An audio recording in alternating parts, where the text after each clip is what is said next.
let's talk about isolations. Regular spin, isolation. Regular spin, isolation. Right? Regular spin, isolation. Isolations are a lot of fun and they're useful. They're fun because they just kind of give things a funny look. You know, you can isolate. You can ultimately isolate just about anything. And what it means your hand and the poi are orbiting each other. So they're both going around the center of the tether. And I think that's why they call it isolation, because you're isolating this part here. And both your hand and the poi are orbiting it. Good way to learn. You can start like this. You just put your poi down. And it's like you're stirring soup. And you try to stir the soup around the poi. So such that your hand is making the bigger circle. But ultimately your hand and the poi make an equal size circle. But they're both moving. In the beginning it'll go back to this. Then just start again and stir the soup again. That'll give you a feeling. Try it both ways.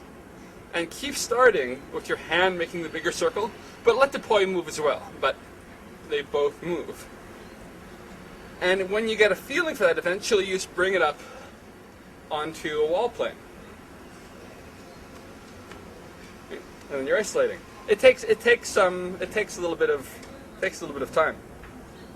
Simon in Cologne, he liked using the metaphor of, at first your hand is the Earth, and the poi is a satellite, is the moon, and then your hand sends out a rocket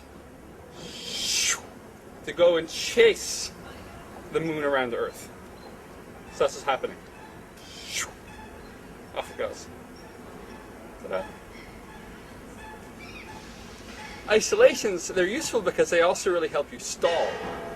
And actually stalling can also help you learn isolation. So if you're here and you sort of dip it and dip it, like you're dipping it into a little well, if you keep doing that,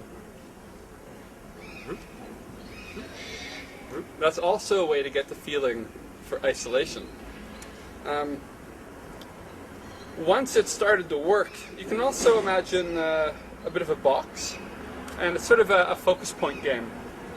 Or to make it as smooth as possible, you might pick the moment that the poi is going along the top of the box, your hand's going along the bottom. And for a little while you just focus on that bit.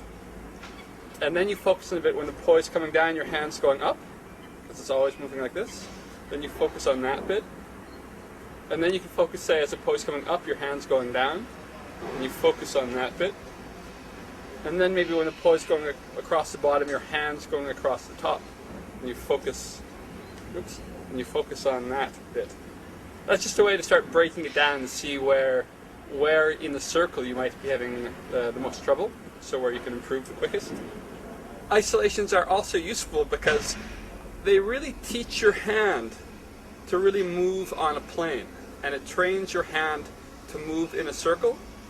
So you start really feeling the circle with your body, with your hand.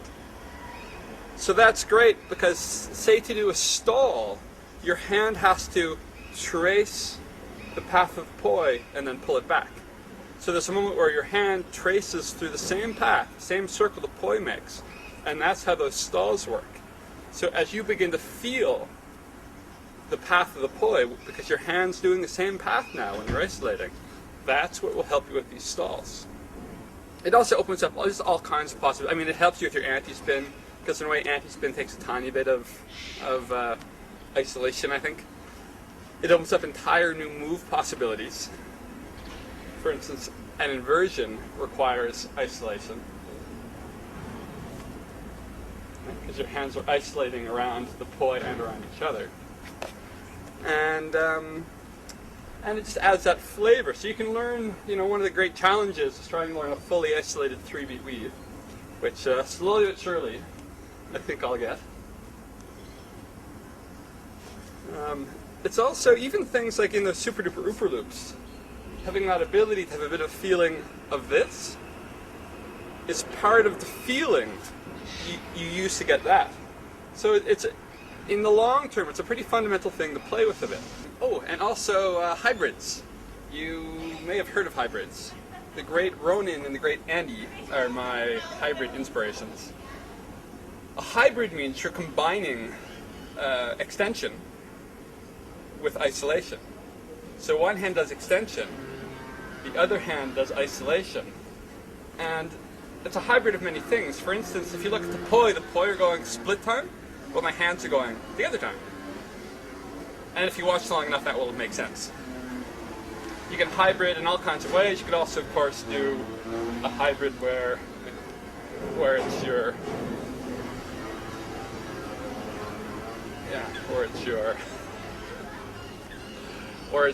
the other way. Your arms are doing split time, and your poi are going together. Where are they going? And it just opens up all of the different ways you can do funny things with your poi. Every time you learn one thing, especially if you sort of understand the base, really sort of the base skill you're working with, it can open up a lot of possibilities. So learning this is great. It's fun. It looks cool. Right? This is what I isolated buzzsaw, regular buzzsaw, isolated buzzsaw. But the nice thing about isolated buzzsaw is from isolated buzzsaw you can really stall.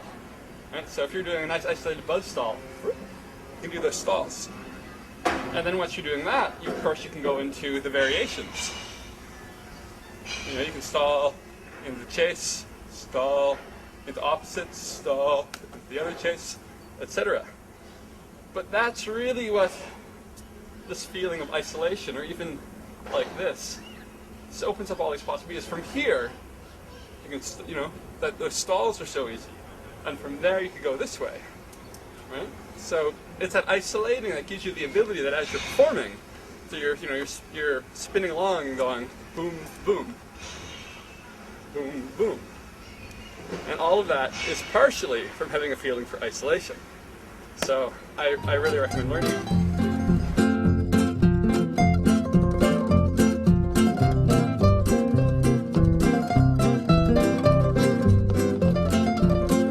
For the pot, bring it up, practice it, reset. We're on a boat. Can you imagine that we're on a boat?